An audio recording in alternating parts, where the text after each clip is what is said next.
Hello, my name is Laura Hewitt, and I am an undergraduate student at the University of South Florida. I'm a second year nursing major, and I am minoring in deaf studies. I'm in a class called Culture and Diversity in Communication Sciences and Disorders, and for our final project, we had to choose a challenge or a problem in the Tampa Bay area that has to do with our chosen field of study and the deaf population, the deaf community, or something that we learned in the class. So, as a nursing major, I chose the healthcare setting, and I wanted to talk about the communication barrier issue between deaf individuals and healthcare providers.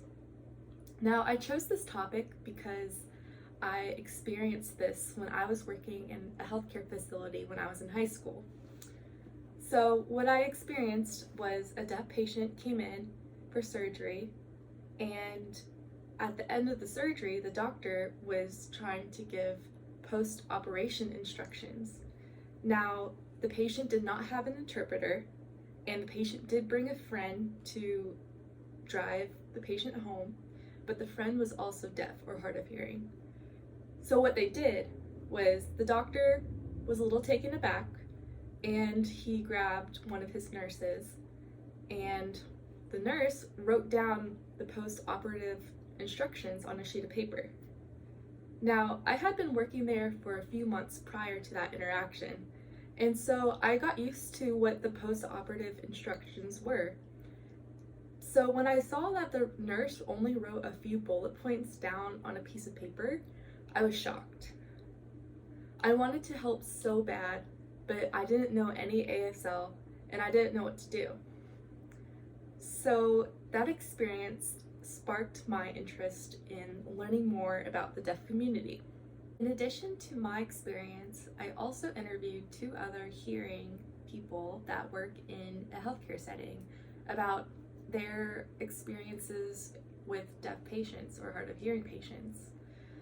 One of the people that I interviewed works as a pharmacy technician, and during their training, they said that there was about 30 modules of information. However, only one module covered what to do in certain situations with patients and how to handle behavior issues. The interviewee told me that they encountered a deaf patient, and the patient did act out in a unnatural behavior because they were frustrated that they couldn't understand the instructions that the pharmacy was trying to tell them. The interviewee said that she didn't know what to do and felt helpless during the situation and wished that they received more training on the topic. The other interviewee that I interviewed works as a medical scribe, and she noticed that one of their regular deaf patients could not find an interpreter for an appointment. So the deaf patient had to rely on lip reading as their form of communication with the health provider. Next, I will talk about my website and show you guys some of the inspiration and idea behind making it. So I have it pulled up on my laptop right here for reference. On the first page, you see a quote by Albert Einstein.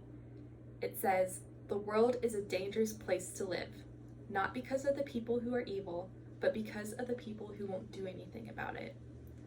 I chose this quote because it talks about ignorance, of not knowing what is going on around you.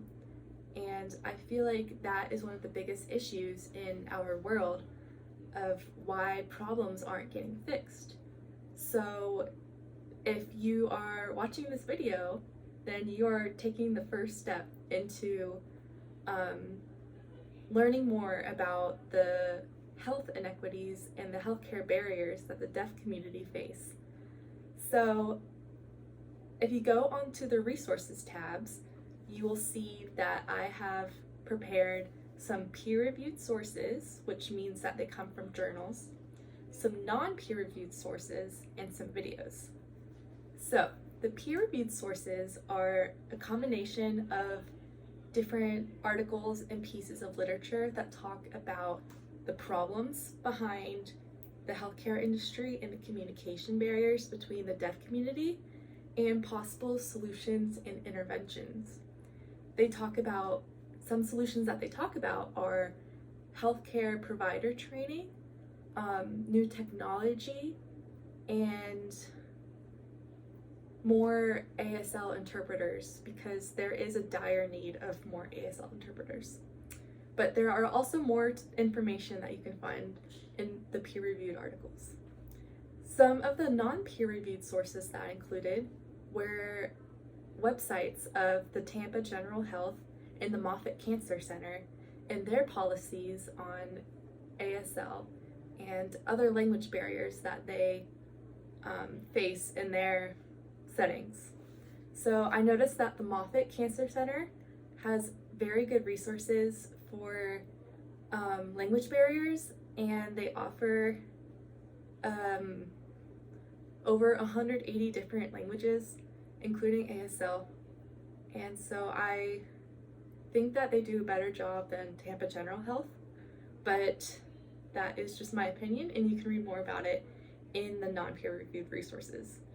Now, in the video section, I included 2 videos that talk about the issue of the communication barrier in healthcare with the deaf community, but I also included a video of common healthcare terms signed in ASL. So if you want to learn more about self-advocacy, if you are deaf or hard of hearing, or you are interested in the healthcare and want to learn more about healthcare signs in case you encounter a deaf patient or hard of hearing patient, that video is for you. I want to personally thank you for taking the time to look at my website and to learn more about the resources that I provided. I hope that you can learn something new from my website and that you are inspired to make a difference.